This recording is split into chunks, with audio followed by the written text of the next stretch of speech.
Olá, começa agora o programa Gente do Rio.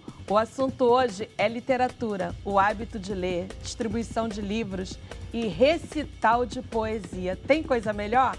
Agradeço a sua audiência todo domingo pela manhã ou na reapresentação após o programa Canal Livre. E se você está assistindo pelo nosso canal do YouTube, Band Rio, não esqueça de curtir. E se deixar um comentário, a gente vai amar. Meu entrevistado de hoje costuma dizer que se casou com a poesia e com a cultura. Com o metabolismo de coruja, ele sempre foi daqueles que trocavam a noite pelo dia. Quem se identifica? Para compensar essa insônia, ele criou o único sarau semanal de poesia do Brasil que se mantém por 18 anos.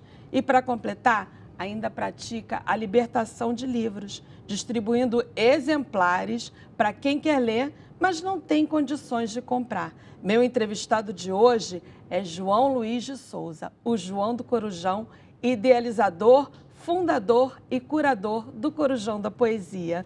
Muito bem-vindo, João. Obrigado, Mônica. Que bom estar aqui com você e te ouvir falando. Né? Te ouvir falando e ver, né?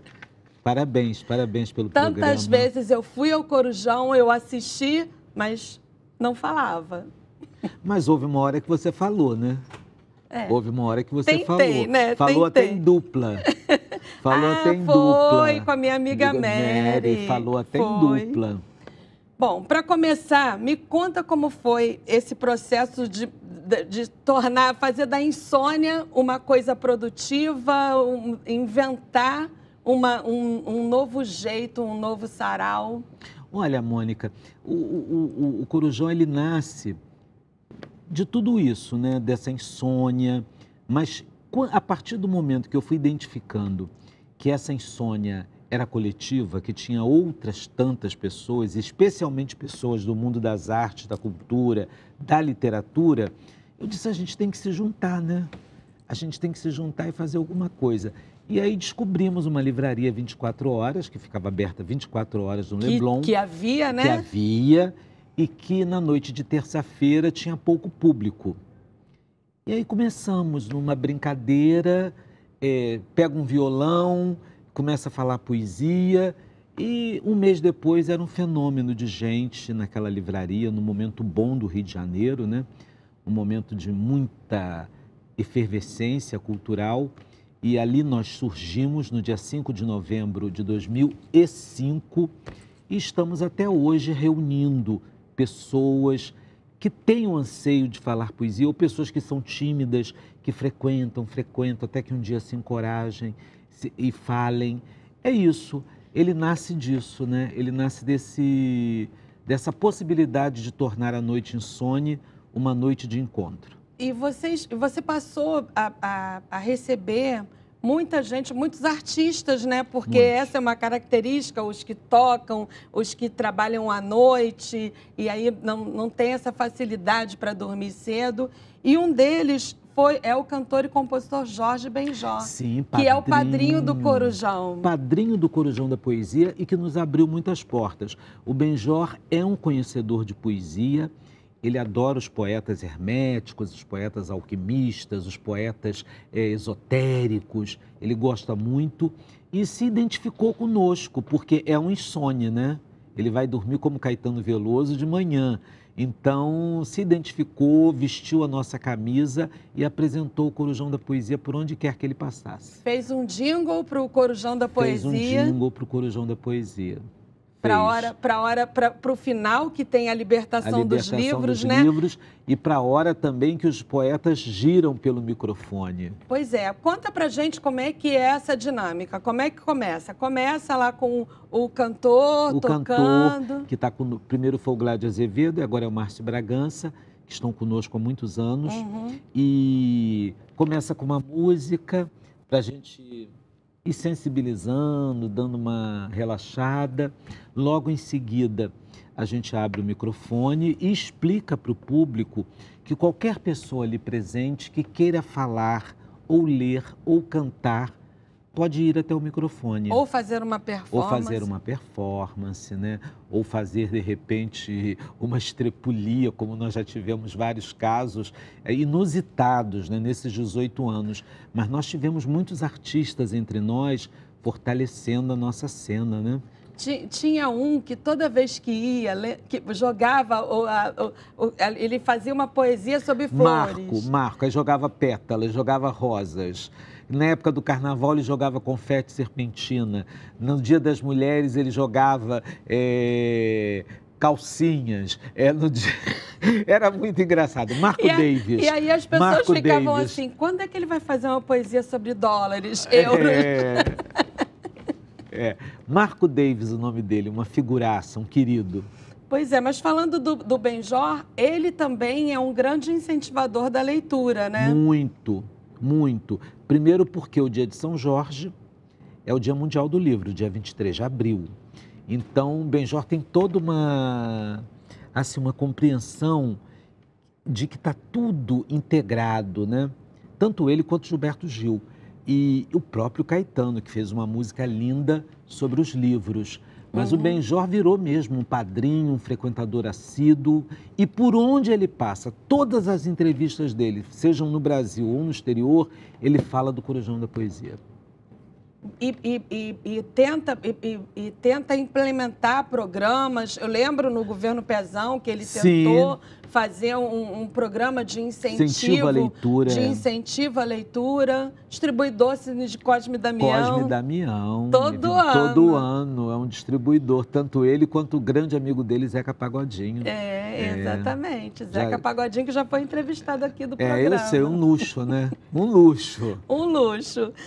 E agora, o Corujão, João, ele já passou pela Letras e Expressões do Leblon, que era a tal livraria que ficava 24 horas no ar, né? Pela Saraiva também do Leblon. Não, a Letras e Expressões de Ipanema. Não, Letras e Expressões do Leblon. Saraiva do Leblon. Saraiva do Leblon. Depois Barzim, Cine Joia. Cine Joia em Copacabana. E agora vamos para o Estação Net Botafogo. Mas essas livrarias, porque as livrarias foram fechando, né? Que sentimento que isso dá de saber que você não pode mais fazer na Letras e Expressões, na Saraiva, em tantas outras livrarias que se foram? Olha, Mônica, o sentimento é de tristeza, não vou negar. Você vê uma livraria fechar, é sempre triste, mas nós não podemos parar. Né? Nós não podemos, nós somos a única vigília, sarau de periodicidade semanal do continente americano. Já pesquisei, seu telespectador aqui, ou seu ouvinte do YouTube vai poder... no podcast, também temos podcast. Pois é, vai poder pesquisar e ver isso. Nós fazemos semanalmente, sempre ultrapassando a meia-noite, e isso nos caracteriza. E nós estamos numa cena torcendo para que a livraria, outras livrarias surjam nesse momento mais auspicioso, mais esperançoso e possam ficar abertas pelo menos até 1h da manhã. Mas muitas fecharam. O Rio de Janeiro foi muito empobrecido nesse aspecto, né? Diferentemente da cidade de São Paulo, que mesmo assim também lida com uma crise no mercado editorial. Você acha que o livro vai acabar com a tecnologia? Os podcasts, por exemplo, agora todo livro vira podcast também. Não. O podcast vai substituir? Não, o livro não acaba. O livro eu já sei que não acaba. Eu observo isso. Eu observo, inclusive, entre a garotada, eu falo muito nas escolas, as escolas me convidam muito para eu fazer palestras, e eu observo, os meninos e as meninas têm um afã pelo eletrônico, pelo digital, mas quando vão se aproximando dos 15, 16, o livro adentra a vida. Hoje tem Corujão no Rio e Niterói. E São Gonçalo. Ainda tem São Gonçalo? Porque São Gonçalo parou um tempo, né? Parou por absoluta falta de lugar e até por uma questão de segurança. A gente fazia num lugar maravilhoso, mas a dona do lugar, a Michele Gonzaga, que era dona... um projeto lindo dela chamado Poderosa na Chapa, que era de fazer hambúrgueres, e percorre esses eventos todos no Rio de Janeiro. Ela tinha uma casa linda no centro de São Gonçalo, mas ela se sentiu insegura de estar funcionando todos os dias até a meia-noite, 1h da manhã. Que foi um dos motivos também que o Corujão deixou de atravessar a madrugada, que era de meia-noite às 6 da manhã, às 6 da manhã. E aí a gente passou de 9 até 1h da manhã. E agora, com um problema mais sério ainda que nós temos, além da questão de segurança, do receio das pessoas, é a mobilidade. Porque o metrô para uma determinada hora, os ônibus param uma determinada hora. Então, hoje nós fazemos a libertação dos livros por volta de 10h40, 23 horas. Por quê? Para que as pessoas possam participar do sorteio e ir embora. A libertação dos livros a gente não falou, que é no final, todo mundo fala a poesia e depois no final tem o sorteio Sempre tem sorteio de livro, sempre. Né? Nunca há Corujão, seja ele em qualquer lugar ou até mesmo quando as pessoas nos convidam ou nos contratam para fazer um sarau do Corujão da Poesia, ele não acontece sem libertação de livros. A gente sempre leva uma bolsa com 20, 30 livros e faz a libertação. Quer tirar o livro que está congelado numa estante, guardado, passam para nós morto e a gente entrega numa mão que está querendo ler o livro. E as diferenças dos públicos? A diferença do público do Rio? É sempre diferente, né? É sempre muito diferente. E é diferente, ele é diverso, plural na composição. A gente tem o idoso, que eu nem falo mais idoso, a gente tem a pessoa com mais idade, com mais experiência de vida, junto com uma garota de 12, 13 anos. Nós vimos algumas pessoas crescerem no Corujão, mas crescerem no sentido da idade mesmo, né? Chegarem pequenininhas e crescerem, né?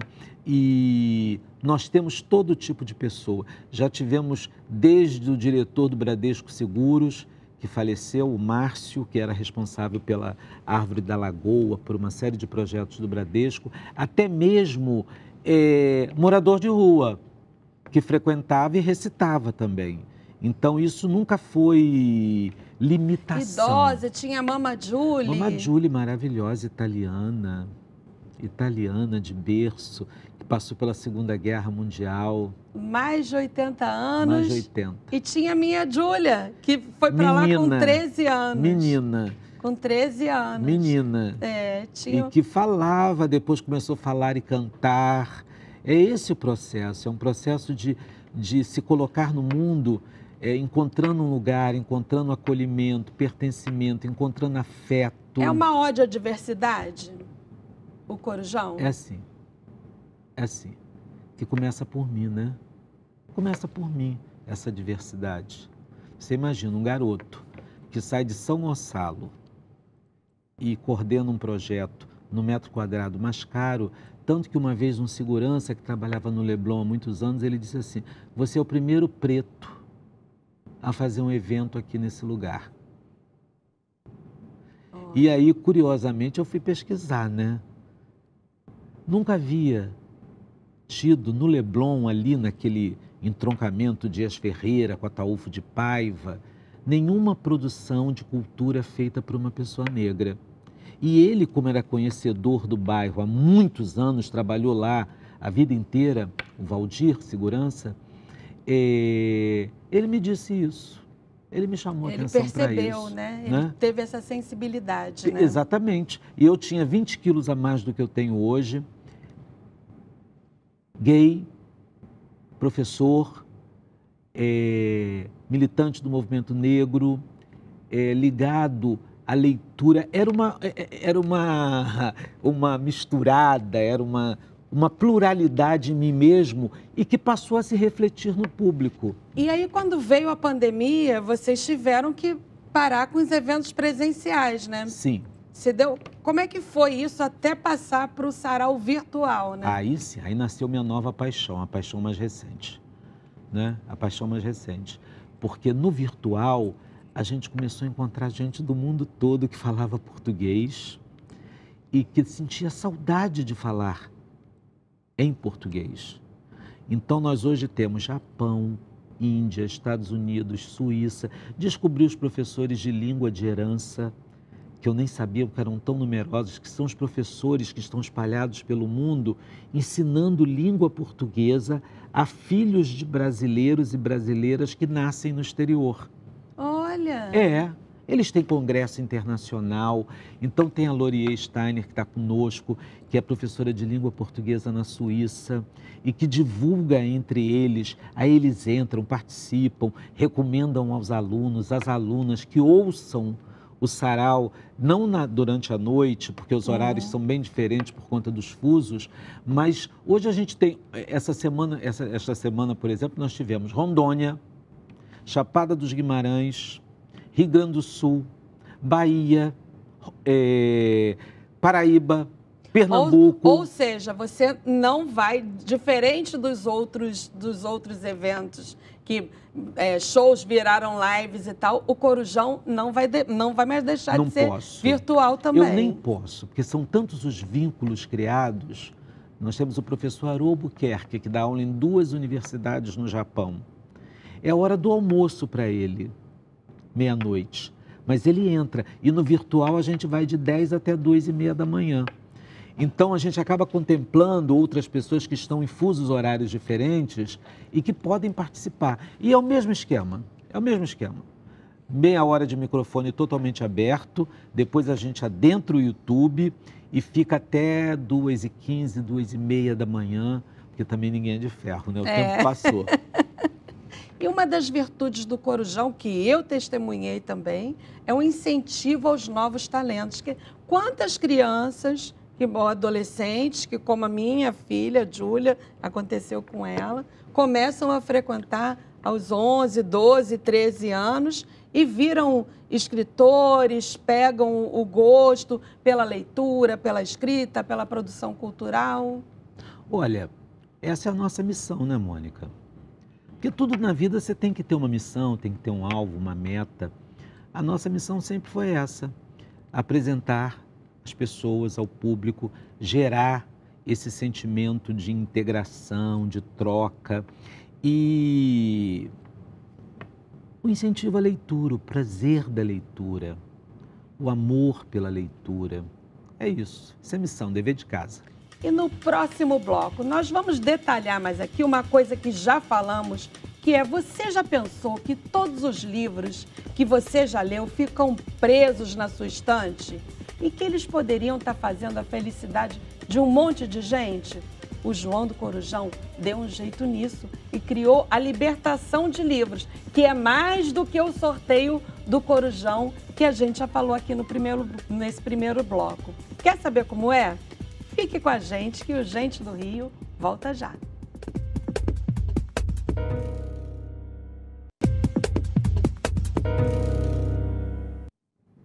Estamos de volta com o Gente do Rio. Hoje conversando com o professor de literatura e fundador do Corujão da Poesia, João Luiz de Souza, o João do Corujão. João, a gente falou no outro bloco sobre a libertação de livros como o sorteio no final do sarau do Corujão da Poesia. Mas tem a libertação de livros também, que você sai distribuindo os livros por aí. Ah, sim. Já fizemos muito mais, né, Mônica? Porque houve um tempo, o início do Corujão, que havia muita dificuldade para a existência de bibliotecas comunitárias, bibliotecas escolares, mesmo aqui no estado do Rio de Janeiro.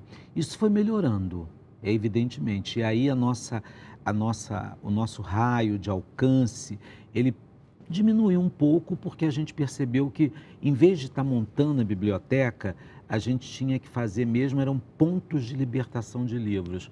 Porque, por exemplo, você montava numa associação de moradores, o presidente da associação de moradores saía, entrava um outro presidente, aí dizia, não, a biblioteca foi ele que montou, vamos congelar a biblioteca. Essas coisas que... E esses pontos em que locais? Delegacias, que naquela época possuíam carceragens com 700 presos, 600 presos, né? Parece que tem muito tempo, mas não tem não.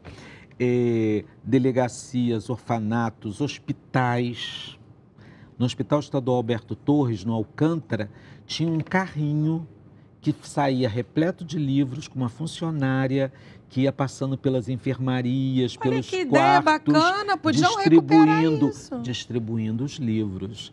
Nós fizemos isso, montamos em abrigos, montamos em lugares em que eu fui, por exemplo, um abrigo de mulheres vítimas de violência, que eu fui vendado. Eu fui entregar os livros com uma venda, porque elas estavam lá protegidas pelo sistema judiciário. Então, não se podia saber qual era o endereço. E aí a Vânia Bonelli disse, vamos te levar lá. E me mandou lá. Só quando eu cheguei era um carro com uma venda. Mas quando nós entramos, elas fizeram uma festa ao receberem os livros. E ainda bem que nós levamos os infantis, porque também tinham crianças lá. Então foram experiências fantásticas, assim, montadas em morros, favelas, não biblioteca, burocraticamente falando, mas livros para serem lidos. Como incentivar uma pessoa a ler? Lendo na frente dela, colocando um livro na mão dela e dizendo para ela a verdade. Qualquer 5 minutos que você leia, você está lendo. Se você lê durante 5 minutos, um mês depois você já está lendo 7, está lendo 8, está lendo 9, está lendo 10. Mas o livro tem que estar presente.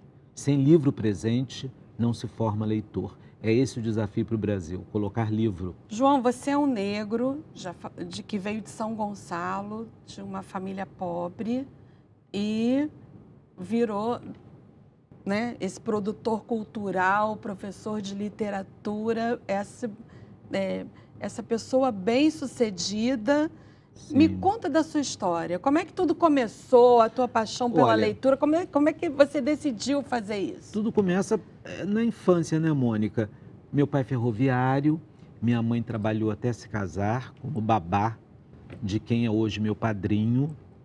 E quando ela casa, ela para de trabalhar e se torna uma senhora dona de casa. Uhum. Era um casal já com uma certa idade, meu pai com 33, minha mãe com 29. Para a época, essas idades já eram de solteirices, solteirões.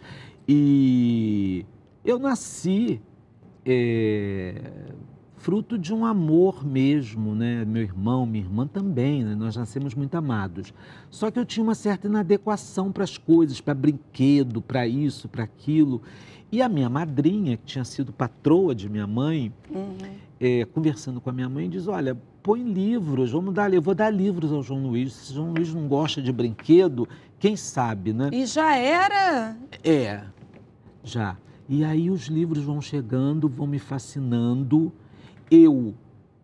É bom que os pais, as mães ou as pessoas, eu já tinha um pouco de alternância de humor, mesmo na infância, e eu me deitava no quintal, lá em São Gonçalo, no bairro do Mutuaguaçu, eu me deitava embaixo de uma mangueira, que eu dizia que era a minha mangueira, e ficava lendo, sem saber ler ainda.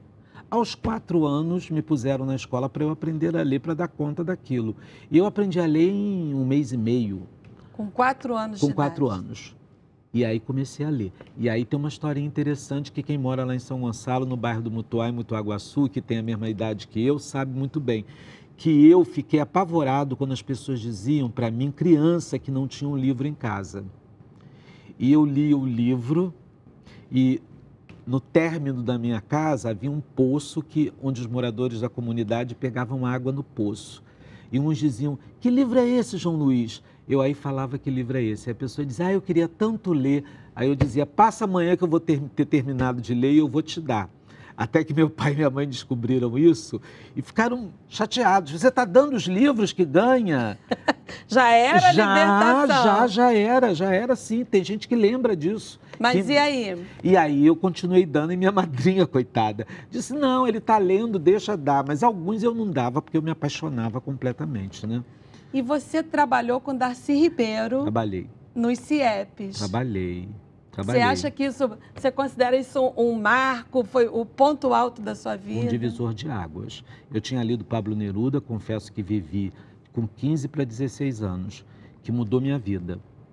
Me deu o sentido político fundamental para que eu exista até hoje. Você sabe que negro chegar aos 60 anos conquista, né? Chegar aos 70, 80, 90, ter sobrevivido às noites, a tudo que ocorre no Brasil, nesse país que é um país racista. Então, eu sou um vitorioso mesmo. Mas o Neruda, de 15 para 16 anos, e o professor Darcy Ribeiro foram decisivos. Porque o professor Darcy, ele me convidou para ser animador cultural e depois ele me deu a tarefa de coordenar os animadores culturais dos CIEPs da região metropolitana do outro lado da Bahia, de Guanabara. E isso foi fascinante, porque isso que me levou para o movimento negro, para o diálogo com a pluralidade de religiões, porque nos CIEPs nós conversávamos com padre, com pastor, com Inhalorixá, Babalorixá,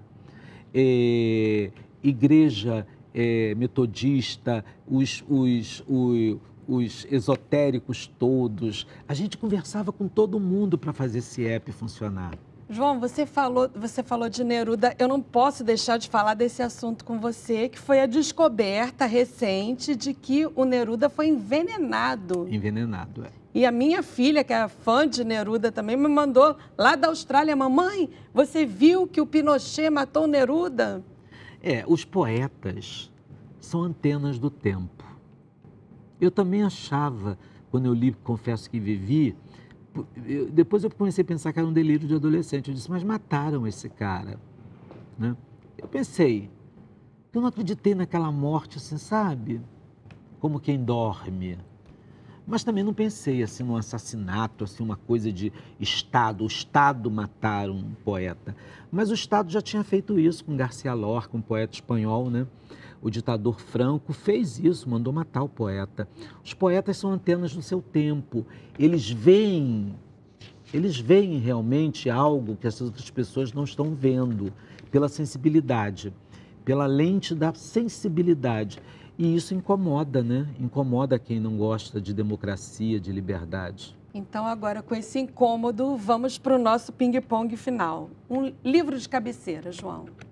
Dom Casmurro. O que recomendaria para uma criança adquirir o hábito de leitura? Que o pai, que a mãe façam todo o sacrifício e coloquem livros, especialmente os infantis, dentro de casa. Quem lê muito escreve melhor? Sem dúvida. Se você tivesse todos os recursos, o que faria para mudar o mundo? Eu faria a cesta básica da leitura. Se o Rio de Janeiro fosse um livro, que livro ele seria? O livro de Crônicas de João do Rio e a obra de Machado de Assis. Quais são as 3 palavras que te definem? Lealdade, gratidão e poesia. Uma pessoa famosa que te representa? Conceição Evaristo. Quais são seus valores inegociáveis? Eu acho que a minha convicção, o meu lugar de fala, que é esse, né? Como negro, como leitor. Um ídolo? Maria Bethânia. Um medo? Tenho medo da pressão alta. E um sonho? Criar uma ampla sala de leitura em São Gonçalo, para que a garotada possa frequentar, bater papo, ficar lá até meia-noite, de 10 da manhã até meia-noite, lendo, conversando, trocando ideias. Esse é um sonho. Que seu sonho seja realizado. Muito obrigada pela sua presença, meu amigo. Obrigado, muito obrigada. Gratidão. E o Gente do Rio fica por aqui, mas na semana que vem tem mais. Até lá e um beijo.